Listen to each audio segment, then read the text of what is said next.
gooftaa dhaabatu sagalee waaqayyoo keessaa dubbii tokko dubbisee sagalee kana walii wajjin ilaalla waaqayyoon kadhannee akkas jedha Yohaannis boqonnaa 4 lakkoofsa 14 irra jiru dubbisa Yohaannis 4 irra jiru dubbisee waliin kadhannee sagalee kana ilaalla akka waaqayyo dubbisaa ergee nuttaasoof walii wajjin kadhannachumaan bishaan isan kennuuf jiru inni dhuguu bara baraan hin dheebotu bishaan innaan kennuuf jiru isa keessaa burqaa bishaan jireenyaa bara baraan burqaa hin taa'oo ittiin jedhe ameen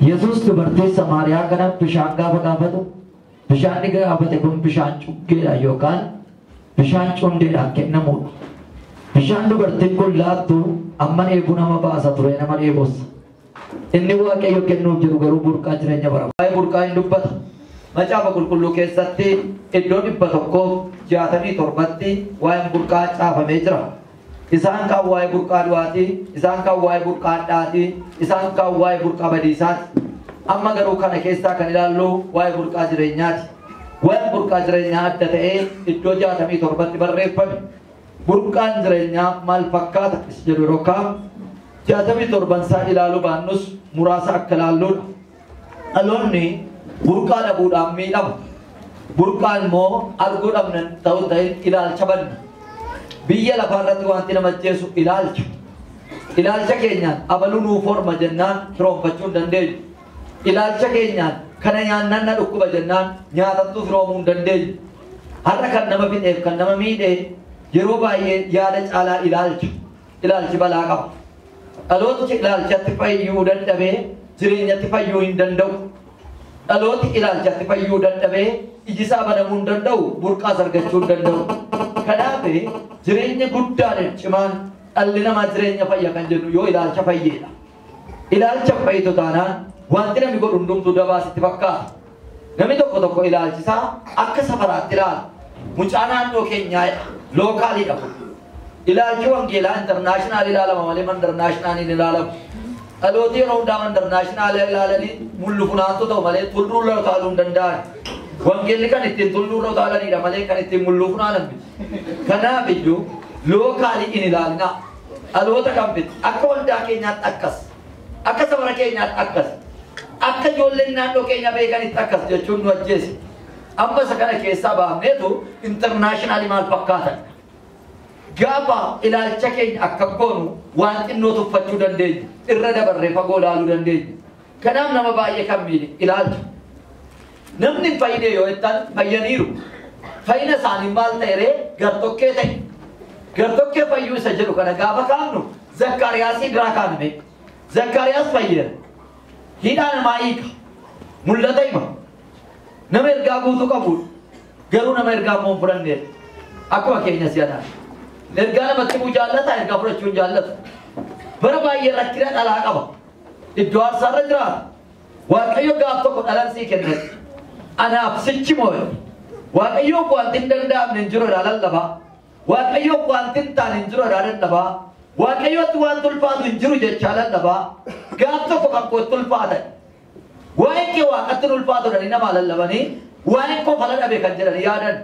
namoota abdiitti fayyine baay'ee jiraata Zakkaariyaasi dubbatee yoo karaa isaa hidhaan namaa eekame dhimma hidhamaa manaa qaba gaaf tokko tonni iddoo aarsaa jiru waaqayyoo dhalansii kennaa anaaf sichi moo'e namichi kun ganaa baay'ee haasaaree waaqayyo taashiguwaal jedhee sokke gurras ija safaanis ijin cufamne dhiifamu afaansaaf gurrasa gaafa waaqayyo sokku Zakkaariyaas shakkima keessa ture akka inni alaa dhageen jeeqamne gurra cufeefi akka inni dubbate hammeenya keessan galle afaan cufeefi Zakkaariyaas taa'us didus ji'a 9 booda mucaan dhalate al tokko hamma gaafa kakuu xumuruutti waaqayyo hunduma cufa balbala hunduma cufa haala hunduma cufa cal jennee akka turru barbaada maaliif girri keessa sadhumaa karaarraa ceena waan ta'eef nabira ga'e jennee utuu nurka ga'e mandara jeenna waan ta'eef utuu hin qabatin girri uumuu keenya waan jibbuuf waaqayyo callisa Zakkaariyaas didus mucaan dhalate ji'a sagal booda gaafa mucaan dhalatu afaan Zakkaariyaas tubaname. Fayyinni Zakkaariyaas afaaniin dabarre. Namooti baay'een maaliif ilaalchi isaanii rakkoo godhatan yoo ta'an fayyida isaaniitu afaan irratti dhuma. Waqabaa duwwaa ta'a. Abababababababa jedhaa jiraatu. Fayyina kee jireenya tanuuf afaan duwwaa hin fayyin maqaa Yesuusiin hin jedhe. Namni lammaffaan namitti isee Yesuusiin qabuu dhuftee gaafa isee Yesuusiin qabuu dhuftu Phexros gurra kutee irraa gate. Yesuus immoo gurra fayyise. Isa qabuu dhufte yaadan kaa fayyinni isee gurra duwwaa irratti waan dhumeef beekna duratti Yesuusiin. Namitti kun jireenya hin fayyine gurra fayyite. Amma amantoota baay'ee kana yoo ilaaltani inni tokko nanaasaa baay'isa afaan duwwaa waan fayyeef. Inni tokko immoo kanan dhaga'ee baay'isa gurra duwwaa waan fayyeef. Jireenya jijjiirama. Garee sadaffaan ija duwwaa fayyan isaan immoo karaa Emaa'uus irra deemu turan. Yesuus du'ee du'a moo'ee ka'ee itti dabalame. Kana booda sinni buu nama dinqa dhugaadha baay'ee kaa baay'ee na dhibe malee gaafa jechuu jalqaban Yesuus akkas jedhe waa'ee maalii haasa'artuu sin jedhe. Waa'ee namicha Yesuus jedhamu du'ee du'a moo'ee ka'ee atiin nageenya jedhani. Jarri kuni waa'ee Yesuus beeku malee Yesuusin hin beekani. Har'a kan waldaa fite mandara fite warra Waaqayyoon beekan miti warra waa'ee Waaqayyoo beekanidha. Jarri kuni waa'ee Waaqayyoo duwwaa beeku. Kanaaf oduu odeessaa deemu wakabaa deemu Yesuus akkasittiin jedhe waa'ee Yesuus haasa'artu ammayyuu jedhe. Waa'ee Yesuus isa du'ee du'a moo'ee ka'ennaan isin isa beektu jedhe. Beennaa jedhani akka nama bira ture taasoo barbaadani innaan amennaan awwaalatti makamani. Jarri kun namarratti argan malee karaa irratti argan malee of keessatti hin argine. Yesuusin jireenya keessatti argaa qabaatii jedhe. Namni baay'een chaanaal irratti argee machaa. Namni baay'een karaa irratti argee machaa. Namni baay'een dinqii namaa ta'e argee joonjaa akkamitti jijjiirama guddaa Yesuusin of keessatti arguudha. Yesuus jara kanaa gara mana isaaniitti wajjin gore. Argan jedhee hawwatan jedhee maal isaanii banee fedha. Ija isaanii banee fedha. Sila iji isaanii hafuuraan banamne. Amma garuu hin baname. Dubbicha gadi fageessanii hawwatan jedhee maal baneef jedha. Sammuu isaanii banee fedha. Gara sammuu banamaatti dhufuun nurra jiran. Gara afaan duwwaan fayyinaa akka Zakkaariyaas. Gurra duwwaan fayyinaa akka namitti Yesuusin qabu dhufte. Ija duwwaan fayyinaa karaa duwwaa irratti nama duwwaa irratti arginaa of keessatti argaa akka warra karaa deemtu. Yesuus jireenya jijjiiramaa arguu keenya barbaada.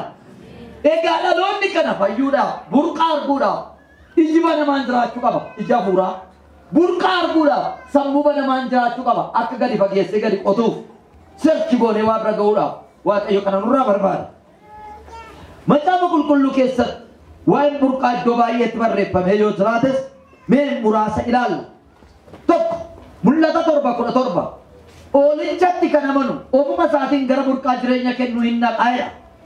Namni oolichatti amanu oolicha filatee kan duukaa jiraatu isaan ofiis oolota Waaqayyoo yeroo ta'an ooloti Waaqayyoo kanaaf Waaqayyoo burqaa qaban.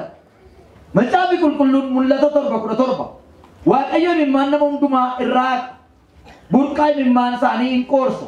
Gara burqaa Waaqayyoo isa waa'ee baasuutti hin geessa. Isaan oolota Waaqayyoo waan ta'aniifidha. Waaqayyo oolota isaa wajjin yaada qaba. Oolota isaa kana gara burqaa jireenyaatti geessu barbaada. Isin oolota jedha macaan. Nuyi oolota gaafa dhabu. Ayizaabooti maaloodha jechuudha karaa biraa. Maattan yoo kiristaanotaan oolotan ayizaabiidhaan maal jennan jedhe.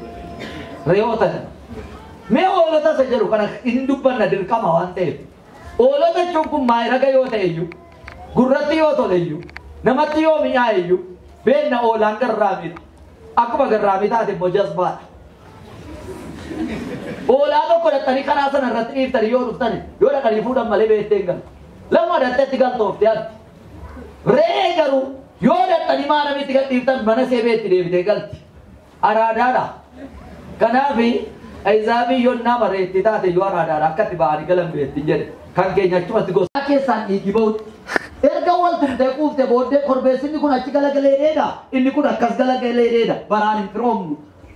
Re'ooti garuu daqiiqaa 5 ol kaatee wal qoffaati wal hin miidhu. Daqiiqaa 5 booddee mooreetti inni kun sokorroo akka ajjistee fi inni kun akka ajjistee fi nagaan morma wal jala keessee dheeddi. Yeroo hundumaa oolota sadumaa eraga saduu waan ilaalina akka xinnoo jazbummaa qabus hin dagatina. Kiyya bade seetan. Daqiiqaa 20 booddee torba ta'anii sigaaraa tokko tuutaa wal haammatanii sitti dhufu. Kiristaanotattiin kun garuu wal hin loltu asii wal lollaan hamma iyyallaa keessa wal balleessitutti hin deebitu. Bara baraan hin firoomtu, bara baraan wal hin dhiiftu, bara tolaa waliin dubbatan agaamara kan waaqayyo jaalala boome kiristaana kan jibba qabannaan gad hin dhiifne kiristaana kanaafi oolota argarame oolota fakkaan oolaan waan hundumaa dhiisa oolaan nagaa buusa oolaan ammeenya raawwatu oolota Kiristoos taanee akka jiraannu waaqayyoon waa gargaara inni lammaffaan mul'ata 21 burqaan eebuu baasu gooftaa duwwaa harka jira hamma irraatti burqaalattee waan baay'ee duddeetta deebitee dheebotti garuu burqaan bara baraan jiraatu burqaan bara baraan hin jijjiiramne burqaan har'as boris itti fufee bara baraan eebuu baasu harka waaqayyoo keessa jira mul'ata 21 jaarratti ani san eeboteef burqaa bishaanii isa jireenya kennu tola nan dhangalaasa burqaa gatii malee eebuu ba'an of harkaan isaaniif kennu namisa dhugu nagaatti jiraataa gooftaani burqaa jireenya kennuuf nagaa kennu namaa dhangalaasa biyyi lafaa garuu burqaa dhuganii takka dhanii dheebotan namaa kennu namni sarraa dhugu hin dheebotu hin rakkatu hin miidhamu jireenya qabaata isanatu sinii kennan dhaloonni Kiristoos harkaa burqaa jireenyaa dhugu jireenya qaba dhaloonni akka Kiristoos isa gidduu jiraatu immoo maaddii isaa irratti Kiristoosiin hafeera kan natti hibanu yoo jiraate ani isaa wajjin maalittan taa'e jedhame maaddiittan taa'e maaddii jechuun kursii miti kan kursii nyaate hojii dhaqa maaddii jechuun misaa miti kan misaa nyaate hojiitti deebi'a Yesuus hin dhufa maal irratti maaddii keenya irratti maaddii Yesuus irra jiru nagaa qaba araara qaba faarsaa Daawit keessaa akkeedha ijoolleen kee naannoo maaddii kee naannaanii wal ga'e ani immoo maaddii kee irratti eebbaaf araara qoon dhangalaasan maal qoo jedhame maal kee irratti nan dhangalaasan maaddii kee ijoolleen kee naannaanii wal ga'u ati irratti eebbaaf araara dhangalaasan kanaaf maaddii Yesuus irra jiru nagaa qaba araara qaba tokkummaa qaba amma haati manaaf abbaan manaa baay'ee kan wal lolan ijoolleen maatiin kan baay'ee wal lolan amma moo durii irra baay'atu buddeen sadii dhiyeessaniitu boloqqee kana gaditti jissanii amma tumanii amma faffatanii quufanii isa irratti hafe sakaan saree jalatti sakaanii daakoo jalatti naqanii qodaarraa dhiqu jedhe amma garuu dargaggeessi tokko muraasa nyaatee muraa jaha nyaatee nan quufe jedhu yookiin waxiitta shaboon baay'ateedha yookiin barbareen baay'ate jedha isa iyyuu nagaatti nyaataare akka oolaa mana baaburaalitti gaf jireenya isaanii keessatti kun maaliif yoo jette maaddii Kiristoos irratti hin keessummeeffamne amma wanti cimaan maaddii keenyatti Yesuus hin araarsudha dhagaameera ati qodaatti nyaattu adda adda baafannaaf qodaa waxii kee waaqayyo adda adda baase gargatti nyaattu ta'e isa tokko keessa gibbiitii kaa'e ashaboo baqata isa tokko keessa sukkaara kaa'e cooma baqata isa tokko keessa busaa kaa'e gubaa barbaada isa tokko keessa cawwaarraa kaa'e gubaa baqataa jedhe ati qodaatti nyaattu adda adda baafnaan waaqayyo qodaa waxii kee adda adda baasuudhaaf si keessa dhukkuba susuuqe ati tiri harkatti rannaan dhukkuba sittire waaqayyo immoo jedhe kanaaf namoonni baay'ee inni busaa dhukkubu waan gubaa barbaada inni cawwaarraa dhukkubu immoo waan qabbanaa barbaada maaliif kana kan fide yoo ta'an harkatti rachuu durii yeroo nagaadhaan daboodumaan nyaata biratti inni kun jiru kunnaan ta'e kunnaan taanee hin qabu haayilaandiin hin jiru lagalaandii dhugee mana gaadha nami kanaaf iyyuu jireenya keenya keessatti Yesuusin gara maaddii keenyaatti deebifna walii galleerra Yesuusin maalitti deebifna tan maaddii keenyatti deebifna hamma guyyaa Yesuus maaddii keetti araaramutti nagaan kee deebi'uu hin danda'u jireenya keetti nagaan kee deebi'uudhaaf Yesuusin maaddiitti araarsa Yesuus maaddii keessatti araaramu barbaada namni dhugee machaa'u nama jeequ mana jeequ yeroo baay'ee maal lagata irbaata moo isaa moo kursiidha irbaata dhiirri waan machaa jechuu qomoo ni dubarteenis hin machoofti garuu haa ta'u malee isheen isa jabana baaseeti haasofti malee takka qomalchiisee takka boossisa malee morma abbaa hojjechisiisu adeemsisaa isa kanatti addatti inni sadaffaan Zakkaariyaas 13:1 burqaan cubbuu hundumaatti nama qulleessu Kiristoos biraa burqaa'edha wanti Kiristoos irraa maddu wanti Kiristoos irraa burqu cubbuu hundumarraa nama qulleessa dhibeerraa jallinarraa yakkarraa dhiigi nama qulleessu Yesuus biraa burqa. Harki Waaqayyoo waaqarraa dhufee jireenya keenya qulleessu. Namni ilmatti amane jireenya qaba. Kan ilmatti hin amanne jireenya hin qabu. Guyyaa tokko sooressi tokko ilma tokkicha qaba. Ilma isaa tokkicha kana utuu guddifachaa jiru akka carraa ilmi tokkichi inni qabu kun jalaa du'a. Waa'ee ilma tokkicha jalaa du'ee kana gaddaa utuu jiraatu haadha manaa isaa wajjin utuu karaa deemanii konkolaataan galagalee innis haati manaas du'u balbala cufan. Hojjettuu tokko qabu hojjettuun sun duwwaan manicha keessatti hafti.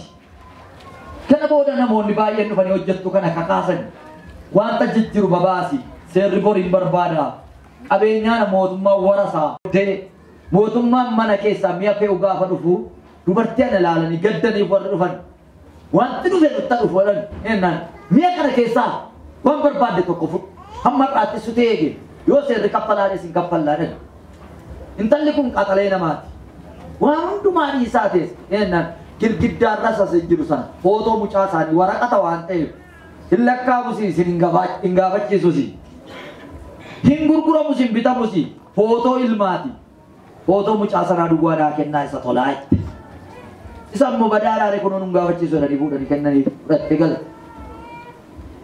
Kana booddee mi'a hundumaa fe'uudhaaf qindeessanii lafa fixanitti yeroo mana geesse ilaaltu dugda footoo kanaa irratti barreeffamee chaappaa itti godhamee footoo ilma kootii kan qabu bakka bu'ee qabeenyaa koo dhaaluu danda'a. Ilmatti kan amantu dhaaluu danda'a. Ameen jettu. Isa tolaa isa bilisaa. Footoo mucaanaa kan qabu maal gochuu danda'a? Dhaaluu danda'a. Qabeenyi sila mootummaa warasa dhame isee footoo mucaa qaba waan ta'eef iseetu warasa ta'e. Isee dhaala. Kan ilmatti amanuun dhaala.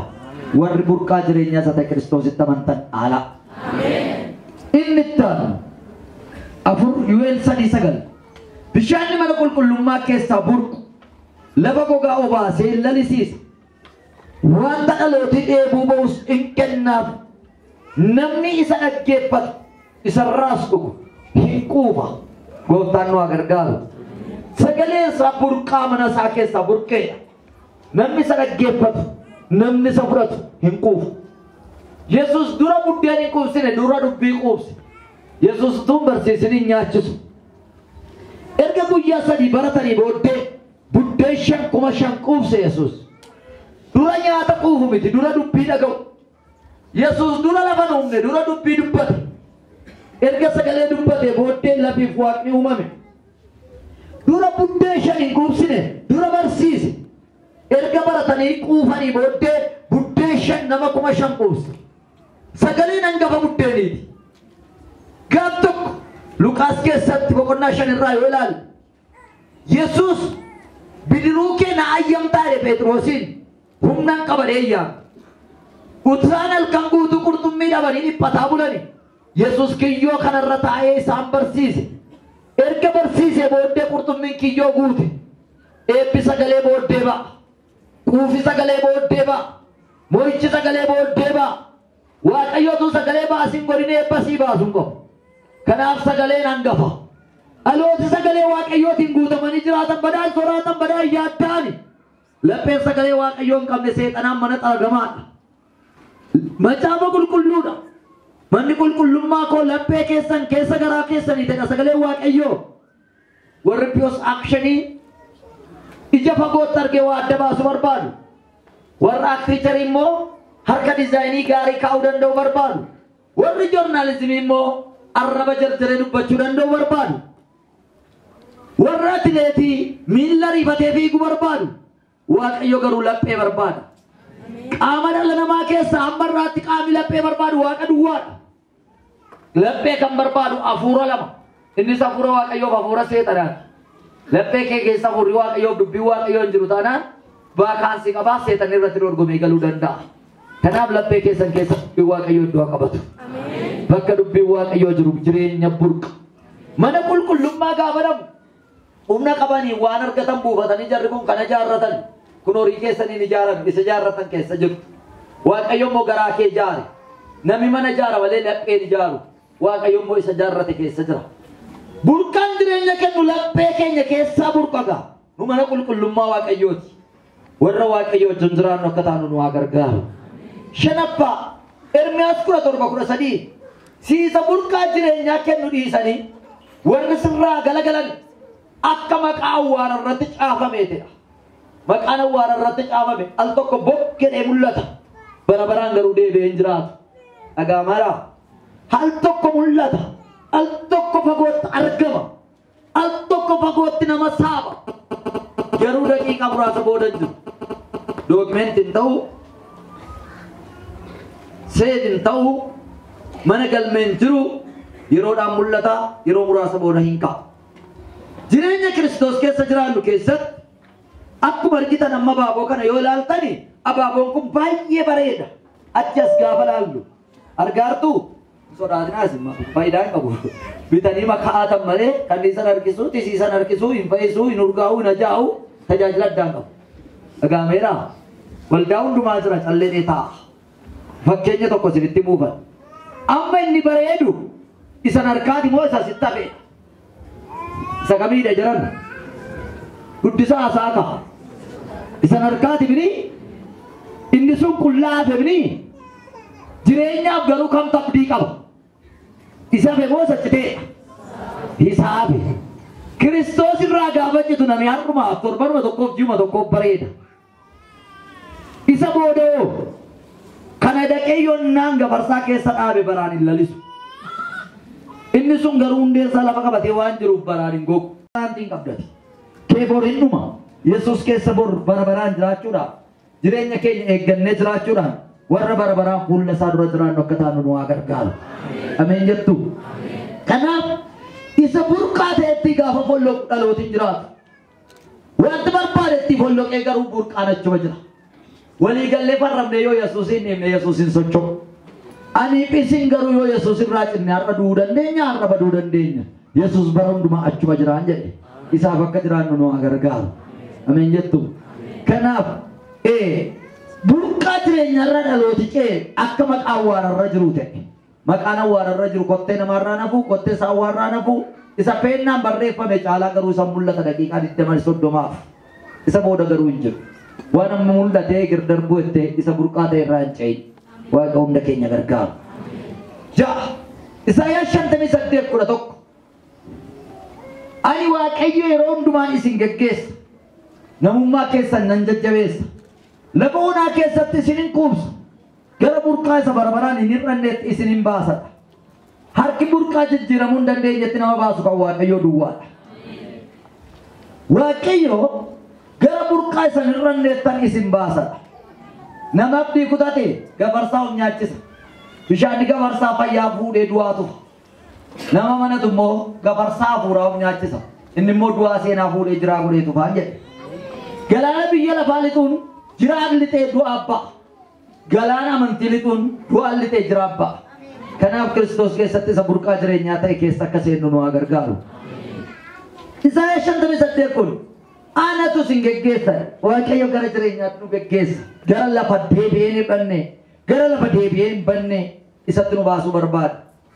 Waaqayyo nu geggeessuu barbaada nu geggeessaa ta'uu barbaada. Waaqayyo namarratti mo'uu barbaada hunduu mootii ta'uu barbaada. Waaqayyo ofirratti na moosisaa namooti immoo abaluu irratti na muudaa na moosisaa jedhu warra namarratti mo'uu barbaada waaqayyoon moosisuun jedhe warra waaqayyoof mo'aman garuu waaqayyoon moosisa.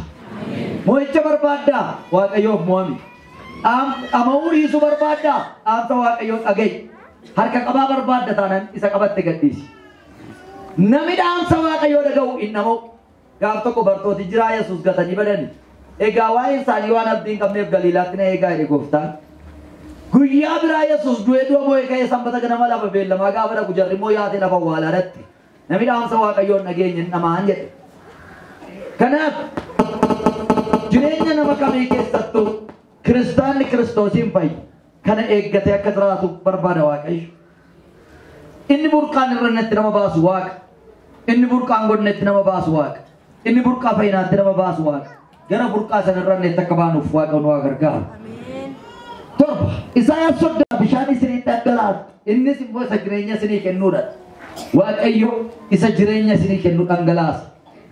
Fakkeenya baan weedduuta boqonnaa furkudha lamarratti ati burqaa cuunfamee jireenya kennu akka taate hubadheera jira.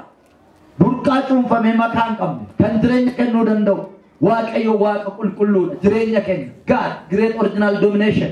Karaa kamirrayyuu kan makaa hin qabne qulqulluudha. Jireenya namaatiif burqaa makaa hin qabne. Burqaa jireenya kennu akkati taate hubadheera. Fakkeenya 14:27 irratti Waaqayyoon sodaachuun burqaa jireenyaa jala nama jiraachisa. Sodaan Waaqayyo isaaf jiraachuun, isa sodaachuun, isaaf buluun fakkeenya 14:27 kana irratti burqaa jireenyaa isa ta'e Kiristoosiin keessa akka jiraatan nama godhadha. Fakkeenya faarsaa 13:14 irratti barsiisa ogeessaa namni dhaggeeffatu daandii burqaa jireenyaa qabatadha. Waqabaa biraa miti. Wacabbara biraa miti. Barumsa ogummaa qabu kan dhaggeeffatu daandii burqaa jireenyaa dhaggeeffata. Baral kaafamuutu nuuf dhufee seetanni dachaa keessatti hafee balbala harki eenyu cufnee gooftaa keenya baanee nuuf kennee.